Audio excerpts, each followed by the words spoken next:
Hi hello, कशा आहात? मस्त ना. तर आजचा व्हिडिओ स्पेशल असा आहे की पारसने मला सांगितले की मम्मी आज मला चपाती खायची, ती पण एकदम फुगलेली 3 पदर आलेली चपाती मला पाहिजे.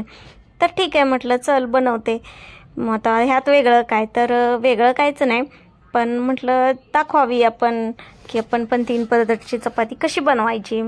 तर छान अशी चपाती फुगलेली आहे, सेम आमच्या पारससारखी. कारण आमचा पारस जेव्हा रागवतो तेव्हा तो असाच फुगतो आणि मग त्याचा फुगा पण अशी ही जशी चपातीची वाफ जाते ना, तसा त्याचा फुगा पण मी हळूहळू असाच घालवते.